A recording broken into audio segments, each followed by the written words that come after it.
I used to believe my life was pretty close to perfect. My name is Daniel, and I'm 45 years old. For the past 10 years, I've been married to Emma, the woman I thought was my soulmate. We met through a mutual friend at a charity event, and from the moment I saw her, I was hooked. She had this effortless charm, a smile that could light up any room, and a way of making people feel like they were the most important person in the world. She was everything I had ever wanted: kind, intelligent, beautiful, and full of life. Our marriage wasn't just a partnership, it was a friendship. We laughed a lot, traveled whenever we could, and built a comfortable life together. I run a successful business in real estate, which has allowed us to live in a beautiful home in an upscale neighborhood. Emma, on the other hand, works part-time at a boutique flower shop, not because she has to, but because she loves it. She's always been passionate about creating beauty in the world, whether through arranging flowers or decorating our home with meticulous detail. One of the things I've always loved about Emma is her energy. She's social, outgoing, and effortlessly makes friends wherever she goes. I, on the other hand, have always been the more reserved one. I enjoy my work, love a quiet evening with a good book, and prefer deep conversations over small talk. But despite our differences, we complemented each other well. At least, that's what I thought. The one thing that always worried me, though, was how much she needed attention. She thrived on validation, whether from me or from strangers. If we went to a party, she'd be the center of it, laughing a little too loudly, throwing casual touches here and there, basking in every lingering glance she received. At first, I didn't think much of it. It was just who she was: warm, charming, magnetic. But sometimes, I wondered if she needed more than I could give. Then there was Ryan, my son from my first marriage. Ryan is 22, and while he didn't grow up with me full-time, we've always had a good relationship. His mother and I divorced when he was very young, and I spent years working to ensure he never felt like I abandoned him. When he turned 18, he decided to move in with me, wanting to be closer, wanting to reconnect in ways we had missed when he was growing up. I was thrilled. Emma welcomed him with open arms. She always talked about how she regretted not having kids of her own. So when Ryan moved in, she saw it as a chance to experience what motherhood might have been like. She cooked for him, listened to his stories about college, and even gave him advice on his relationships. I was grateful. I thought she was helping me build a stronger bond with my son. Looking back now, maybe I was blind. Maybe I should have paid more attention to the way Ryan's eyes lingered on her when she wasn't looking. Maybe I should have noticed the way her laughter was just a little too genuine when he made a joke. But I didn't. And because of that, I never saw what was coming. If someone had told me a year ago that my marriage would become a slow-burning disaster, I wouldn't have believed them. Back then, I thought Emma and I were solid. Sure, we had our differences, but what couple doesn't? I always figured love was about choosing each other every day, even when things weren't perfect. But lately, something had changed. It started subtly, so subtly that I ignored it at first. Emma became more distant, her laughter more forced. She wasn't as affectionate as she used to be. If I tried to hold her hand while watching TV, she'd shift away under the pretense of getting more comfortable. Our intimate life, which had always been passionate, had turned into something mechanical, if it happened at all. "Just tired," she would say, or, "I think I'm getting a headache." I chalked it up to stress, maybe boredom. We'd been together for a decade, after all. The honeymoon phase doesn't last forever. And then there was Ryan. I couldn't have been happier when he moved in with us. It felt like a second chance to make up for lost time, to build the kind of father-son relationship I had always wanted. Ryan was a good kid, charming, confident, and, admittedly, more like Emma than me in personality. He had her same magnetism, that effortless ability to make people feel special. At first, I was just grateful that they got along. Emma treated him like he was her own. She'd tease him about his messy room, help him pick out clothes for his dates, even cook his favorite meals. It warmed my heart to see them bond, to see how much Ryan enjoyed being around her. But then I started noticing things that didn't sit right. Emma had always been touchy with people. She wasn't shy about resting a hand on someone's arm or giving a friendly hug. But with Ryan, the touches lingered just a second too long. A hand on his shoulder that trailed down his back. A playful shove that turned into a hand gripping his arm. A laugh that ended with her head resting on his chest. I told myself it was nothing. She was just being affectionate, maternal even. But then I noticed him. The way Ryan looked at her. The way his eyes followed her when she left the room. The way his face lit up when she laughed at his jokes. I caught him staring at her once, really staring. Not like a son looking at a stepmother, but like a man looking at a woman he wanted.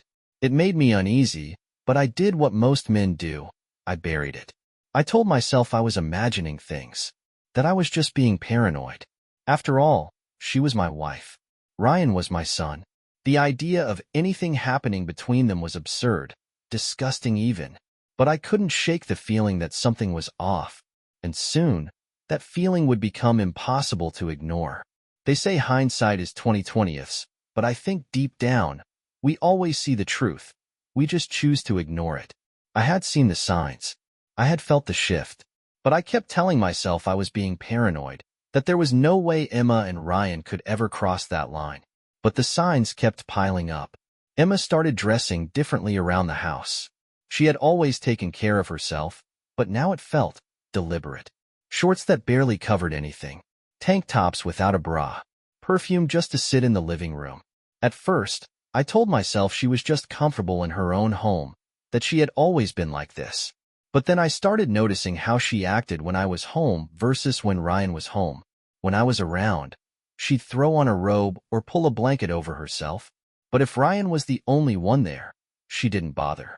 I walked into the kitchen one morning to find her making breakfast in nothing but one of my old t-shirts, her bare legs on full display.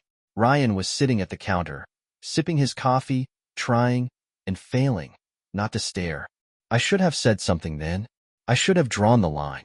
But instead, I just laughed it off. "You're not even wearing pants," I joked, forcing myself to believe it was innocent.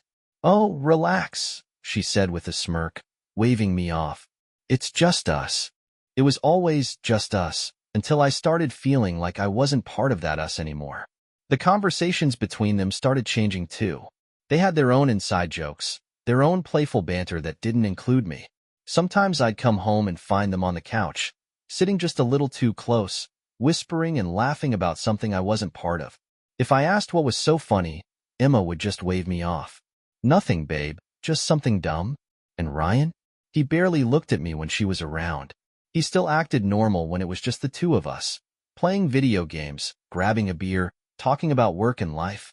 But the second she walked into the room, it was like I didn't exist. One night, we had a small gathering at the house, just a few friends, some drinks, nothing major. I noticed Ryan was standing a little too close to Emma, leaning into her personal space, whispering in her ear. She laughed, brushing his arm, tilting her head up toward him in a way that made my stomach twist. I watched. I really watched. And suddenly, I wasn't so sure if I was just being paranoid anymore. Later that night, when we were in bed, I finally brought it up. "You and Ryan have gotten pretty close," I said, trying to sound casual. Emma barely looked up from her phone.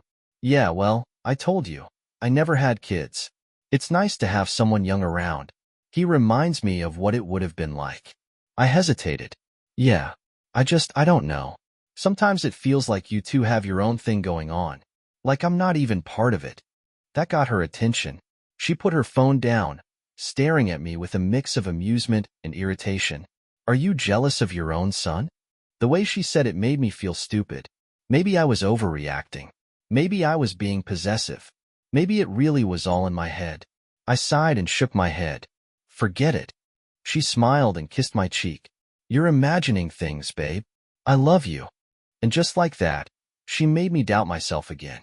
But what she didn't know, what neither of them knew, was that I had already started keeping an eye on things. And soon, I'd have the proof I needed. I don't know what made me check the cameras that night. Maybe it was instinct. Maybe it was the way Emma had been acting. Her sudden kindness, the way she smiled at me a little too much, touched me a little too often, like she was overcompensating. Or maybe, deep down, I already knew. It was late, past midnight. I had just gotten home from a late meeting and walked into a quiet house. Emma had texted me earlier, saying she was tired and heading to bed. Ryan was supposedly out with friends. At least, that's what I had been told. I went to the kitchen, grabbed a beer, and sat at the counter, my mind restless. I didn't feel tired, didn't feel settled. Something was gnawing at me, something deep in my gut that wouldn't let me relax. That's when I pulled up the security feed. The cameras had been installed years ago, not because I didn't trust Emma, but because I liked knowing my home was secure. We lived in a nice neighborhood, but you never know. Emma had access to the app too, but she rarely checked it. I opened the live feed on my phone, expecting to see nothing. But I was wrong. One of the cameras, a small one in the living room, showed movement. The feed flickered for a second before settling, and then I saw them. Emma and Ryan. Together. She was on the couch, wearing nothing but a thin robe, her legs stretched over his lap. His hand rested on her thigh, fingers tracing slow circles on her skin. They were laughing softly, whispering, comfortable in a way that made my stomach drop. Then he leaned in, and she didn't stop him. I felt like the air had been sucked out of the room. My chest tightened, my ears rang. I watched as his lips brushed against her neck, as her hand tangled in his hair, as she let it happen. A million thoughts ran through my head at once, but none of them made sense. This couldn't be happening. This couldn't be real. And yet it was. I should have stormed in right then and there, but I couldn't move. I just sat there, gripping my phone, staring at the screen like I was watching someone else's life fall apart. Then, as if to drive the final nail in the coffin, I watched as she stood, took his hand, and led him upstairs. To our bedroom. The same bed where she had once told me she loved me. I snapped. The beer bottle in my hand slipped, shattering against the counter, but I didn't even hear it. My pulse pounded in my ears, my vision blurred with rage. Every part of me screamed to go upstairs, to rip him out of that bed, to throw her out of my house, to destroy everything. But I didn't. I took a deep breath, and then another. Because if I was going to do this, I was going to do it right. And when the time came, neither of them would see it coming. I didn't sleep that night. How could I? I sat in the dark, gripping my phone, replaying the footage over and over until the image of my wife and my son together was seared into my brain. Every touch, every whisper, every moment they thought they were safe from my eyes. I could have barged into that bedroom. I could have dragged Ryan out by his throat, thrown Emma out onto the street, burned everything to the ground in a fit of rage. And God knows, I wanted to, but I didn't. Because anger makes you reckless. And I wasn't going to let them get away with this because I lost control. No, if I was going to do this, I was going to do it right. So I sat there until the sun started creeping in through the blinds, my mind working through every detail, every step.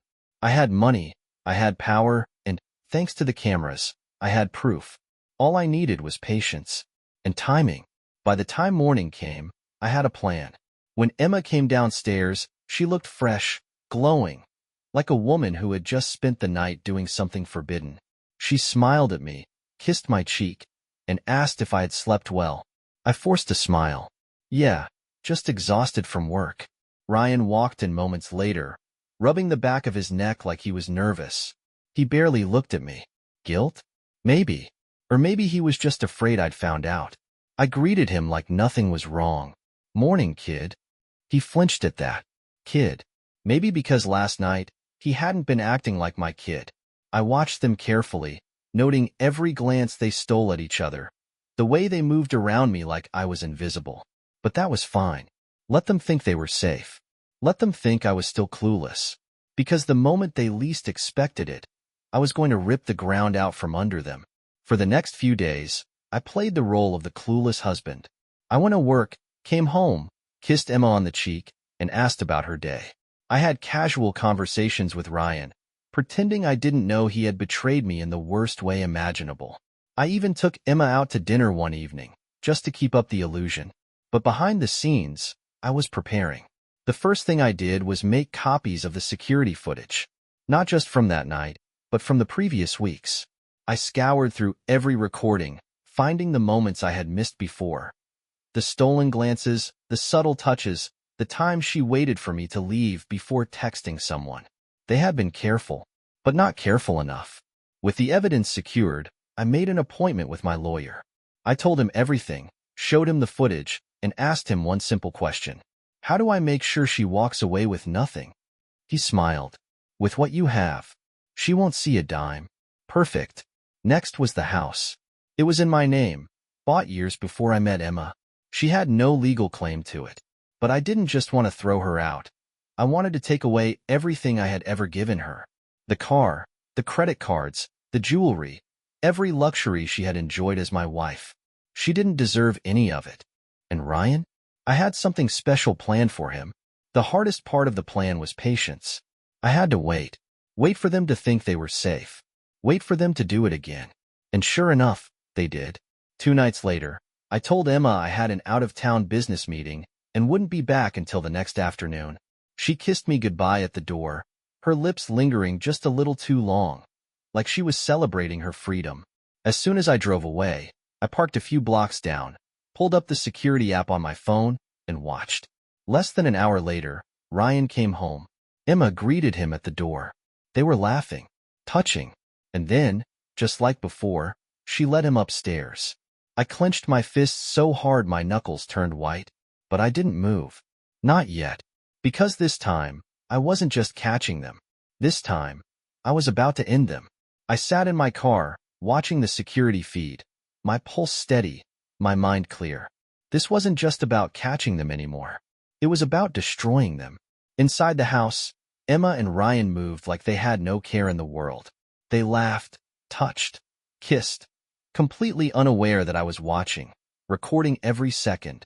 It made me sick, but I let them go on, let them get comfortable, let them believe they were untouchable. And then, when I was sure they had settled in my bedroom, I finally moved. I drove back to the house, parked in the driveway, and walked up to the front door with purpose. No hesitation, no second thoughts. I wanted them to feel this. I unlocked the door, stepped inside, and made my way up the stairs. The moment I reached the bedroom door, I didn't knock. I didn't hesitate. I kicked it open. The sound of the door slamming against the wall made them both jump. Ryan was on top of her. On my bed, Emma screamed, scrambling to pull the sheets over herself. Ryan turned, wide-eyed, his face draining of all color as he realized what was happening. And me? I just stood there, staring at them, silent, letting the weight of the moment crush them. "Dad," Ryan started, but his voice broke. Emma was shaking. "Daniel, please." I raised a hand. "Don't. Speak."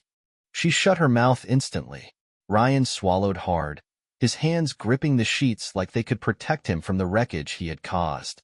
I stepped further into the room, calm, collected, controlled. "You thought I wouldn't find out?" My voice was eerily steady. "You thought I wouldn't see what you've been doing?" Neither of them spoke. Cowards. I pulled out my phone and tapped the screen. The recording of them together, of their whispers, their touches, their betrayal, played out loud. Emma gasped, her hand flying to her mouth. Ryan paled even further, looking like he might throw up. "Every moment," I said, my voice sharp, "every lie, every disgusting second of what you two have done. I have it all." Emma's eyes filled with tears. "Daniel, please, I laughed. The sound of it made them both flinch. "You're not sorry," I said coldly. "You're just sorry you got caught." She sobbed, reaching for me. "I can explain." I took a step back, disgusted. "There's nothing to explain. You're done. Both of you." Ryan finally found his voice. "Dad, please. You're not my son." The words were a death sentence. He looked like I had stabbed him, like the weight of what he had done was only now sinking in. Good. Let it crush him. I turned to Emma. "You have 1 hour to pack your things and get the hell out of my house. Everything I've ever given you stays here. The car, the cards, the jewelry, all of it." She gasped. "Daniel, please, where am I supposed to go?" "I don't give a damn." Her face crumbled. I turned to Ryan. "You?" I laughed bitterly. "You can get the hell out too." He stiffened. "Dad, you can't just." "I can." My voice was pure steel. "I took you in. I gave you a home. And this is how you repay me?" He looked away, ashamed. "Good. I don't care where you go," I continued. "But as of this moment, you're nothing to me." Emma sobbed, her whole body shaking. Ryan was silent, broken. I didn't stay to watch them beg. I didn't care to hear whatever pathetic excuses they had left. I turned, walked out of the room, and slammed the door behind me. Because I wasn't done yet. This was only the beginning of their downfall. I didn't wait for them to process what had just happened. The moment I left the bedroom, I went straight to my office and grabbed the documents my lawyer had prepared. The divorce papers, the financial shutdown, the legal eviction notice. Everything was already in motion. I had been planning this from the moment I saw them on the cameras. And now, it was time to execute. I walked back into the hallway where Emma was now standing, wrapped in a sheet, still sobbing. Ryan was behind her, his face buried in his hands. I tossed the papers onto the dresser. "That's your eviction notice," I said coldly. "You have 1 hour to pack your things. After that, security will be here to escort you out." Her face twisted in horror. "Security? Daniel, please." I held up my hand. "Save your breath. You made your choice." Her lips trembled. "Where am I supposed to go?" I shrugged. "Maybe Ryan can figure that out for you." Ryan's head snapped up, panic setting in. "Dad, You're not my son." The words landed like a gunshot. His face crumpled. He knew. He knew there was no coming back from this. "I gave you everything," I said, my voice deathly calm. "And you spit in my face. You're both dead to me." I didn't give them a chance to argue. I walked downstairs, pulled out my phone, and made the call. "Yeah," I said into the receiver. "They're ready to go." While they scrambled to throw their belongings into suitcases, I went to the garage and removed Emma's car keys. The luxury SUV I had bought her? Mine. She had driven it for years, thinking it was hers. But her name was never on the title. I shut off her credit cards next. The house, the money, the comfort she had enjoyed for a decade, gone. When I walked back inside, Emma was sitting on the couch, staring blankly at the floor, her suitcase beside her. Ryan was pacing, running his hands through his hair, muttering, "Oh my God! Oh my God!" They looked like orphans. Good. I glanced at my watch. 5 minutes. Just then, a knock at the door. Security. I let them in. 2 men in black suits, expressionless, professional. They didn't need instructions. They had done this before. One of them gestured to Emma. "Ma'am." Her lip quivered. "Daniel, please." I stared at her. This woman, the one who had kissed me, promised me love, built a life with me, was now a stranger. I felt nothing. "Get out," I said. Tears spilled down her cheeks as the guards escorted her out the door. Ryan tried one last time. "Dad." I didn't even look at him. The door shut behind them. And just like that, they were gone. I wasn't done. Emma thought she could move on? No. Ryan thought he could just disappear? Not a chance. Before they even reached the driveway, I had already sent the security footage to everyone. Emma's family, her friends, the people at the flower shop where she worked, Ryan's college group, his friends, his mother. Let them all see. Let them all judge. There would be no escaping this. By the time they realized what I had done, their reputations would be shattered. I stood in the empty house, listening to the silence. For the first time in weeks, I took a deep breath. And I smiled. Because this was justice. The house was quiet. For the first time in weeks, I could breathe. No more lies, no more whispers behind my back. Emma and Ryan were gone. And now? It was time to watch them crumble. It didn't take long. The moment the security footage spread, her world collapsed. Her phone must have exploded with calls and messages. Friends, family, everyone who once admired her, now saw her for what she really was. A cheating, backstabbing liar. The flower shop where she worked? Gone. The owner, an old-fashioned woman who valued loyalty, fired her immediately. Her sister, who had always been close to me, blocked her. Her so-called friends? Vanished. Even her social media turned into a war zone, flooded with comments from people who once adored her, now calling her every name in the book. She tried to reach out. Blocked. Tried to show up at the house. Security turned her away. She had no car, no money, no place to go. For years, she had lived in my world, wrapped in the comfort of a life I had built for her. And now, she had nothing. Ryan didn't escape the fallout either. His mother called me, furious, demanding to know if it was true. I didn't even have to answer. I sent her the footage. And that was that. His mother, who had always defended him, disowned him. She told him never to contact her again. His college friends? Gone. His future? Shattered. Because no one forgets the guy who slept with his father's wife. He tried to text me, beg me to talk to him, to forgive him. I didn't even bother opening the messages. I just blocked him. I stood in the middle of my house, the house that was finally mine again, and exhaled. The divorce would be finalized in a few months. Emma and Ryan? They were ghosts now. I had one. And for the first time in a long, long time, I was free. The days that followed were blissfully quiet. No Emma. No Ryan.